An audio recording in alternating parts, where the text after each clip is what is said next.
Hey everybody, it's Charlie from Daily Motor, and I've been spending the last month or so with the BMW G310 GS. I didn't quite realize how popular this bike is, and I also didn't fully realize how good of a beginner bike option it is.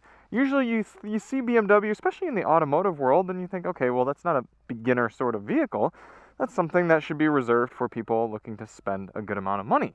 But it's a little different in the motorcycle world, and this is actually a fairly accessible bike. The way you see it right here with its fun rally colors and ABS, you're looking at just under $7,000 before you factor in dealer prep fees and everything like that. But from what I can tell, BMW dealers aren't as bad as some other dealerships in terms of tacking on extra costs. So you might be able to leave the dealership before tax for under $7,000 for one of these G310 GSs. And while it's not my favorite motorcycle, there's one key element sitting right there in the bottom of the frame that I'm not a big fan of. I actually have grown to appreciate this bike for what it is, and even more than I thought it was capable of. So you can look up specs on your own, but what you really need to know is we're dealing with a single cylinder, roughly 300cc engine, putting out about 40 horsepower and something like just over 20 pound-feet of torque. Maybe it's higher 20s actually. I just reviewed the CRF 300L recently, and I also shot a comparison video between this bike and that CRF 300L rally as well. So I'll throw the link below if you want to see that. But we're dealing with standard ABS, cast wheels, some tires that allow you to do a little bit of off-roading, which you can see I very much have done. I got this thing dirty, and we're going to go ride it a little bit on some dirt today as well. What else? Fairly basic instrumentation. You get an gauge cluster. You get actually adjustable brake and clutch handles, so that's nice to have. What else? You get this cool color. You get a horn and some blinkers, a shifter and a 6-speed transmission, and a place to put a passenger. All of that for about $7,000 on top of good old BMW build quality. Not a bad product, really. You can also get the G310R, which I've ridden and was not a big fan of, mostly, again, because of this engine, which we're going to talk about riding this one. But I think this is a better package for a lot of beginner riders. The G310R has most of the downsides of this bike without really any of the upsides of this bike. So if you're going to go more full street and you're never going to go off-roading at all whatsoever, probably even ride in rain, just go get yourself a Ninja 400. But this is a pretty cool setup for actually being able to take your bike and start to get comfortable with some dirt riding, maybe do a little bit of adventuring, throw a passenger on the back, do some longer rides. This bike can actually handle that. So let's hop on the bike and talk about it. If you are a newer rider, this is an accessory I do highly recommend. This is the Helite H-Move backpack. So this is an airbag right here. Built into here is a CO2 cartridge and an air curtain that surrounds your vital organs and your head and neck area, helps keep them safe in the event of an accident. But on top of all that, it provides a place to put a water bladder with a little hose that comes out so you can drink easily as you're riding for many, many hours. It's got little pockets in here. This is where I put my cell phone, and it's got a whole bunch of storage inside of it. Now, yeah, you can obviously put cases on your G310 if you want, but a lot of you are probably just riding with a backpack, so why not ride with a backpack that helps keep you safe? And I know what you're going to say. Why not? Is because it's expensive. This is like a $900 backpack I'm wearing, but we can take nearly $100 off of that by using the code DailyMotor over on Helite's website. Get yourself an accessory, and honestly, if you're a new rider, you should be saving money on your bike and spending money on gear, because that's what's going to keep you alive. I've actually really appreciated the seat with my time here on the G310 GS. This is a good seat for both a main rider, some squish to it and some good support, but also for the passenger. And again, if you put a box up there, the passenger's going to have a nice backrest, but they have nice strong handles as well. I think it's good ergonomics there. And again, if we're talking sub $6,000 bikes, if you want something you're going to be able to throw men or women on the back of, it's a pretty good option. Hopping on, bringing our gauge cluster to life. The switchgear is fairly cheap feeling. You definitely get the India build quality in that. It's just simple and basic. It's not bad, but listen to the starter and kind of how long the bike takes to start up. It doesn't sound too far off the starter on Nathan's Tau Tau moped. Do a little bit of our tree slalom here before we leave the Oakley parking lot. One of the things I've really appreciated with the G310 GS is its rider setup and configuration. It's a good seating height. If you're a beginner rider, you don't want to be super high up in the air. You want to be able to confidently put your feet down, especially if you're a smaller sort of person. I'm 5'10", and this is a nice comfortable size where I could come to a stop, put my feet down on the ground, and pretty much be flat-footing both with a little bit of squish in the suspension, and then go ahead and take off and have a fairly low center of gravity. This bike isn't the lightest or the heaviest, coming in at about 390 pounds, but that weight is so manageable with the way the ergos are set up on the bike.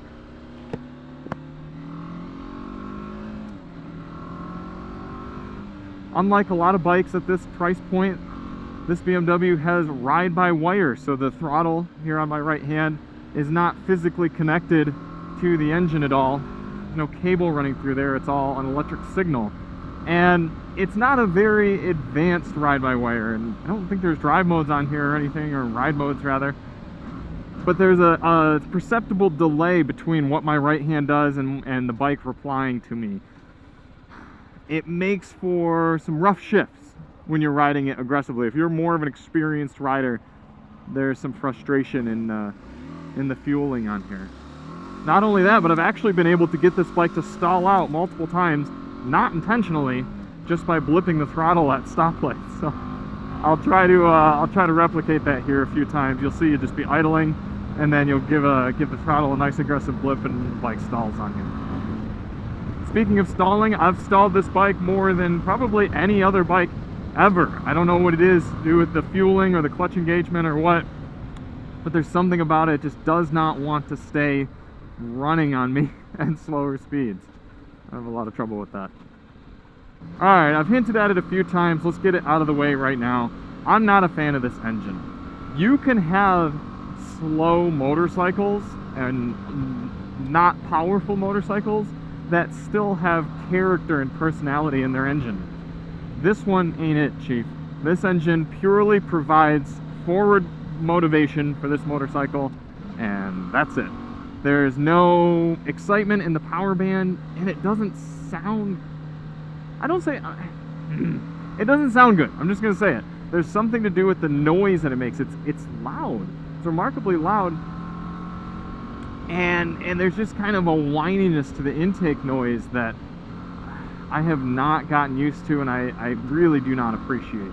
When you ride this bike hard and you ring it out, yeah, it's got enough power to go quickly, but my goodness, it doesn't...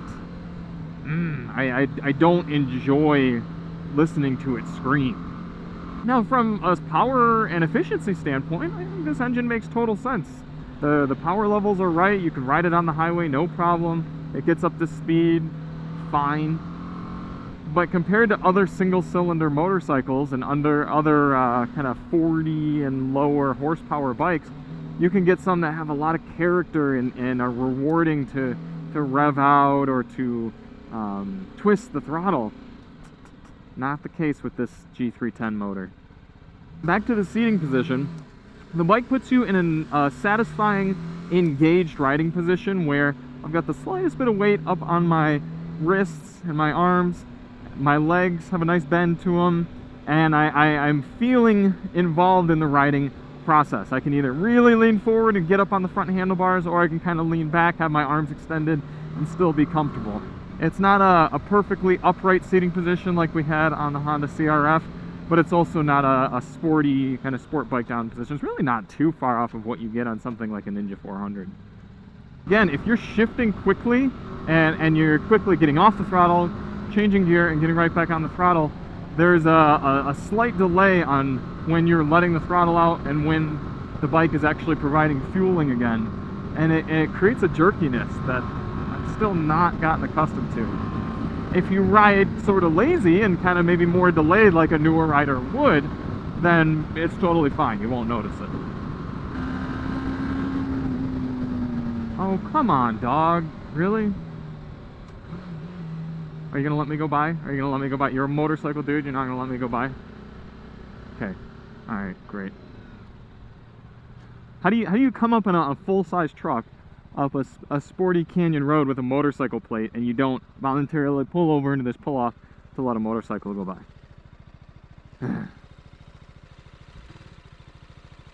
There we go. There we go. Got it to stall. Alright, ready?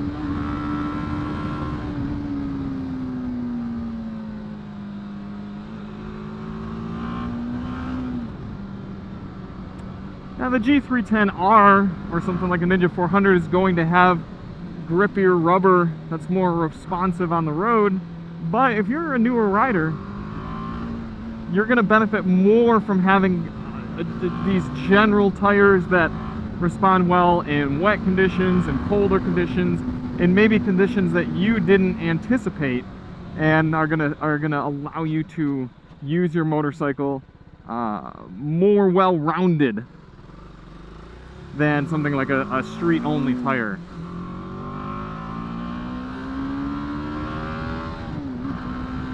For example, this canyon road often has little bits of gravel kicked up onto the side of it, and if you're a beginner rider, you might hit that and fall out of sorts.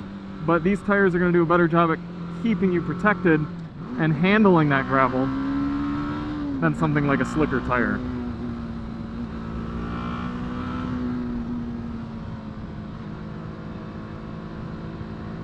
Look at that view.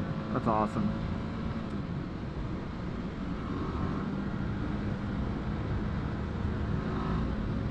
And of course, standard ABS is going to help you, if you're a newer rider or a more experienced rider, be able to stop in emergency sort of situations.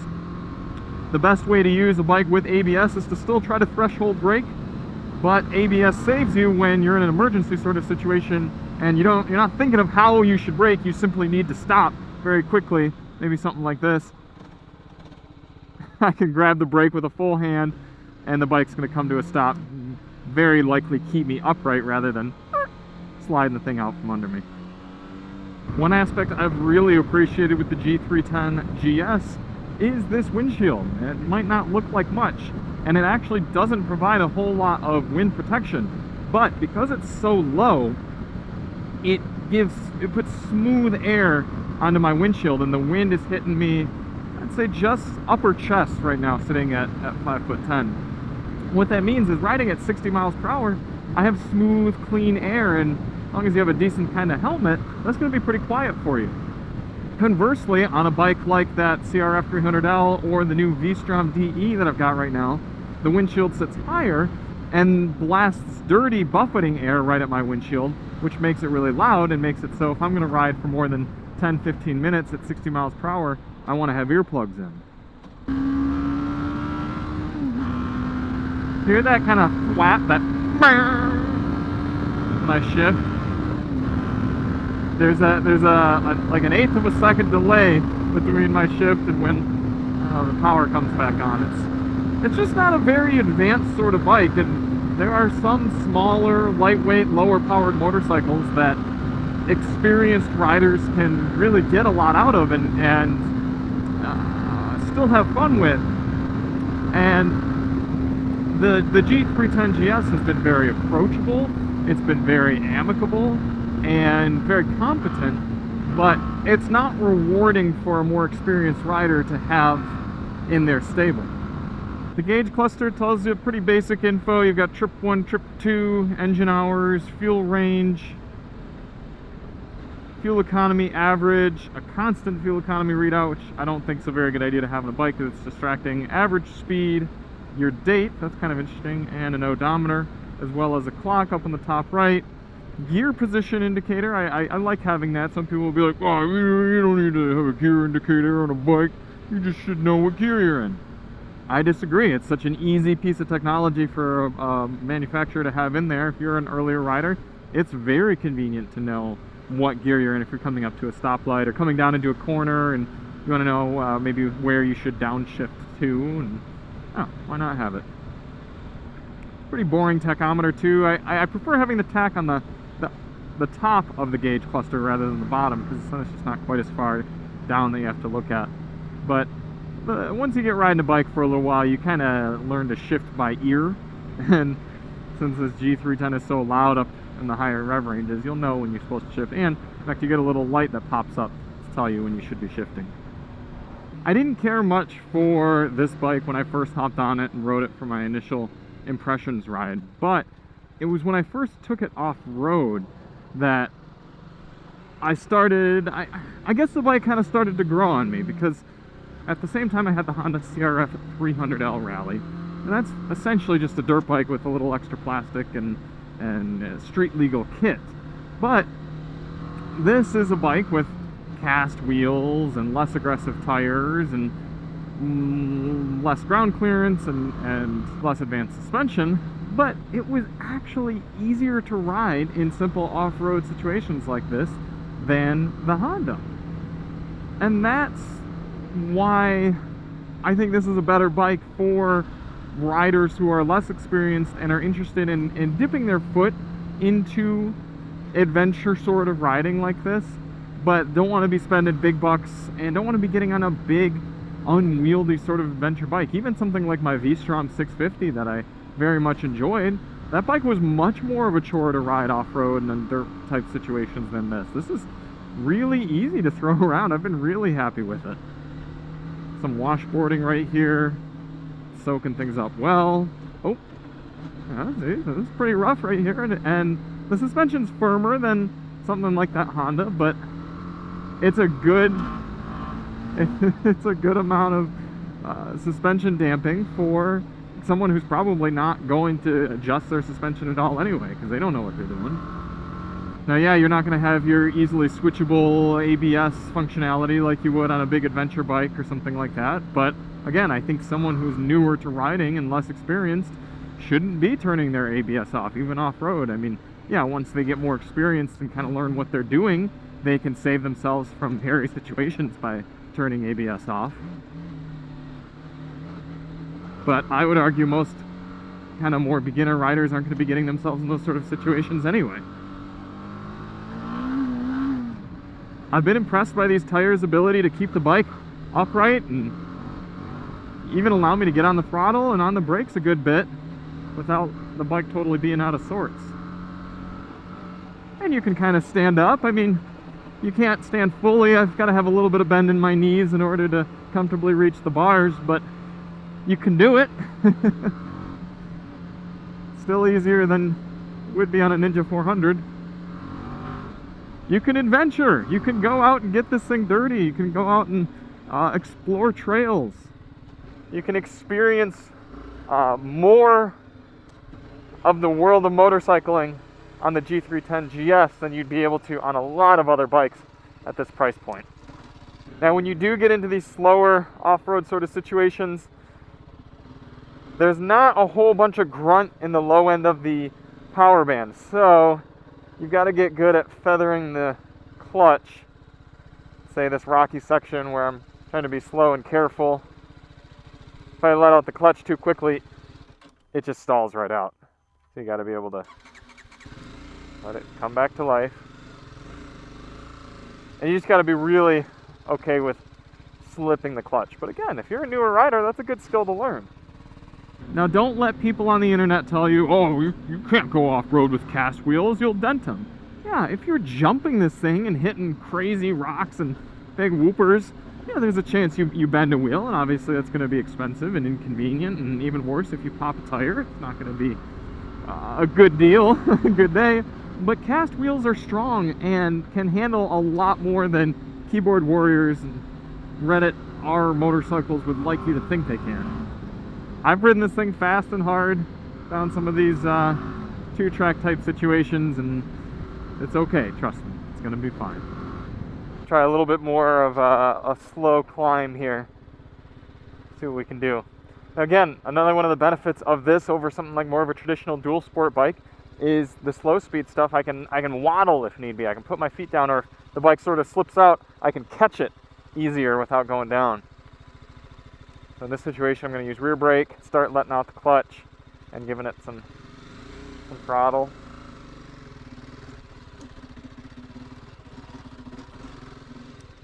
I don't know if I'll be able to get this bike up this section, to be honest. That's a little steep, and I just don't think the tires have it in them. Let's see. I don't even think I took the Honda up here. How am I going to do this?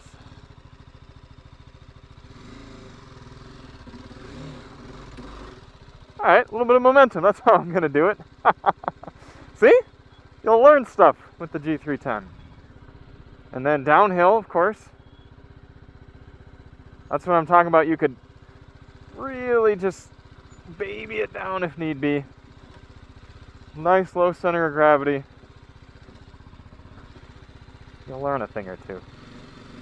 Now, while I don't appreciate the character of the G310's motor, I will admit it's got a usable power band. More so than something like once you get to kind of 30 horsepower and below, it's nice to be able to not have to be in the right gear all the time. But again, especially for newer riders, if you decide you want to pass somebody, you don't have to be in just the right gear in order to squeeze out the right amount of power. And it's also just enough power to be able to ride comfortably up here on the highway. Getting up to speed.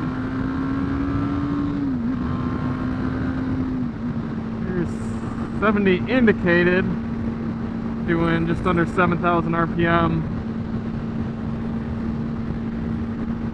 If you wanted to go on a road trip like this, it'd be totally fine. If you wanted to commute like this, it'd be totally fine. Even in 6th gear, I can give it full right twist, and I'm accelerating up this hill, so that's something. Yeah, you're not going to get much over 100 miles per hour, but you probably shouldn't be if you're a newer rider. In conclusion, I'm not going to say the G310 GS has won me over, but I am pleasantly surprised with how good of a bike it is for a newer rider. It's not a rewarding or a thrilling experience for anyone who's got a knowledge and expertise on two wheels. You're going to be bored by the powertrain, if not frustrated. There's nothing about the suspension or the chassis or the riding dynamics that are going to thrill you. And it's not utilitarian enough to kind of pull a DR 650 or like a KLR 650 level of usability. This isn't one of those bikes where you've gone out and you've tried a bunch of different motorcycles and you come back to this one. This is the definition of a beginner bike. And for a beginner, I think it's got a lot going for it. I think it's really cool to have a package where you can do so much with just one bike. You can go ride off-road. You can go do commuting. You can look cool, because this thing does look cool. And it's even got the status of the BMW badge to kind of elevate you over a lot of other riders. You can do more aggressive sort of riding. What it means is you can decide what sort of riding you want to focus on, and then after a few years sell this and get something else, because you're gonna want more. You're gonna want more from the riding experience, and that's the beauty of motorcycling, is it does provide so much more. But you should start in a package that allows you to cultivate that riding experience and show you all that motorcycling has to offer. And the G310 GS does a pretty darn cool job at that. Thank you all so much for watching. If you do want to see more on the bike, check the link below. We've got our fuel economy test, the DM fuel economy loop. We've got that comparison with the CRF 300L Rally, and a whole bunch more motorcycle content. And we'll see you on the next one. I'm Charlie from Daily Motor, and as always, ride on.